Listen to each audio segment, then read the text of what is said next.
for them to keep quiet. Is that not amazing? For them to keep quiet. And that is extremely difficult. Because a woman gets ventilation by speaking. You don't gag a woman. You don't shut the woman up. Otherwise, you kill her. When she's overwhelmed, her heart leaks through her mouth. So when she's overwhelmed, she must speak. When there's steam, she must allow to release the steam through speaking. And yet the Bible gives them instruction concerning speech, silence. Like 1 Timothy 2 verse 13, it says, I do not permit a woman to teach or usurp authority over the husband, but they should be silent. They should learn in silence. The silence is there. Then 1 Corinthians 14:34, it said, let the woman be silent. I thought they were giving those scriptures. For 1 Corinthians 14 verse 34. 14 verse 34. It said, let your women keep silent in the churches, for they are not permitted to speak. How can you say a woman should not speak? But this one is speaking in the church. As in making noise, just as Julian Co, they are making noise that is telling me. It's speaking in the church. That's what he's talking about.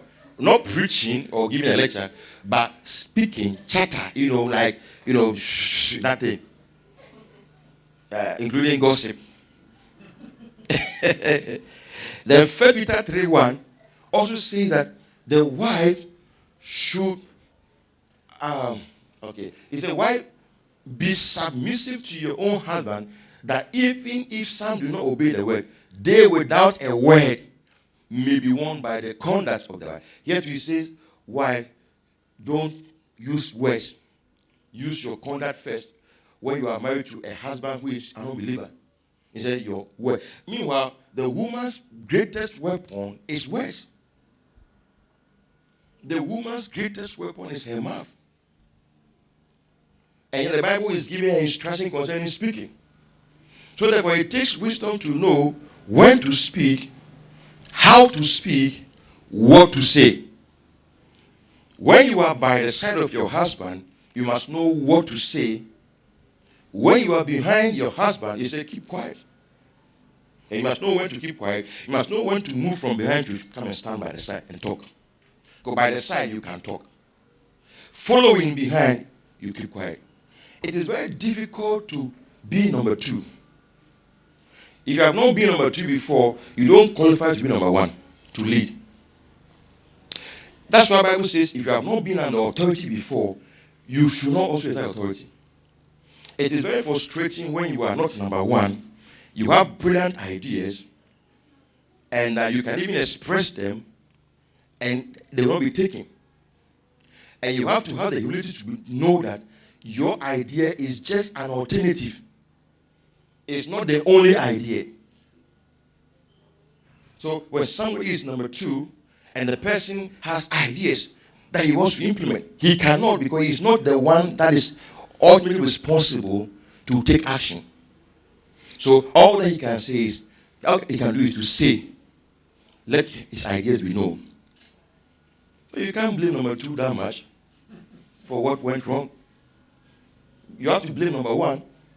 But number two will get a share of the blame, because like they will say you also watch on.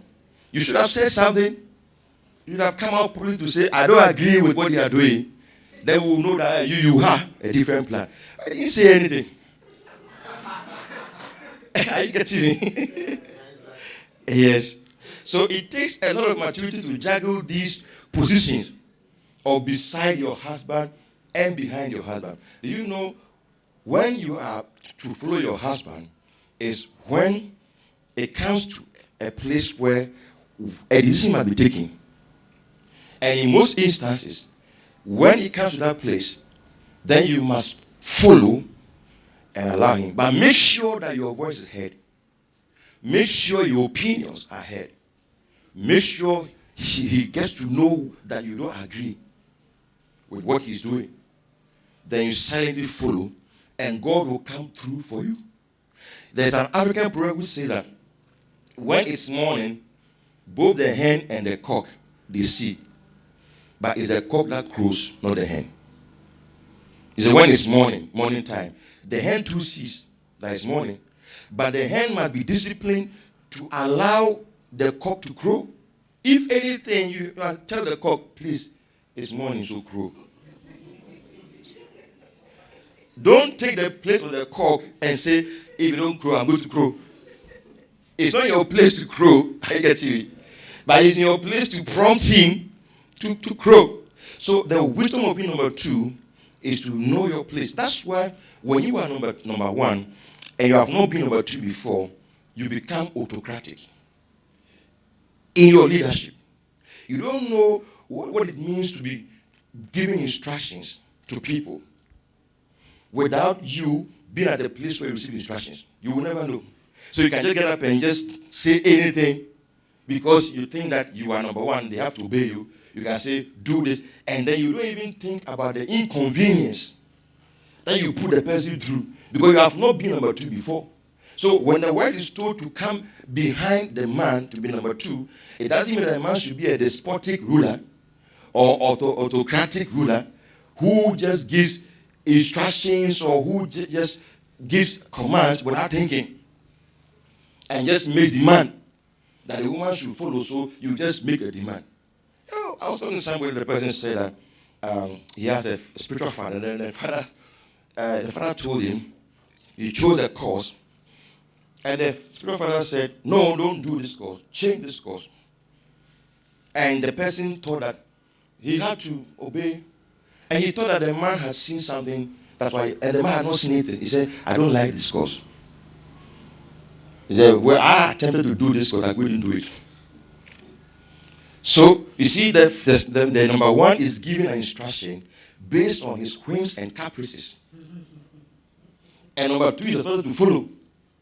But if you have number two before, when you give instructions, you will be measured because you will know the inconvenience you put people through by setting instructions. If you have not been there before, you won't understand how you are number two and supposed to keep quiet and sometimes trust God, keep quiet that what number one is doing is all right. And you have to keep quiet and sometimes follow. But you know, women, when they keep quiet and follow, and you are driving and you run into a ditch, they will say, I told you so. When I was telling you, you didn't listen. Yes.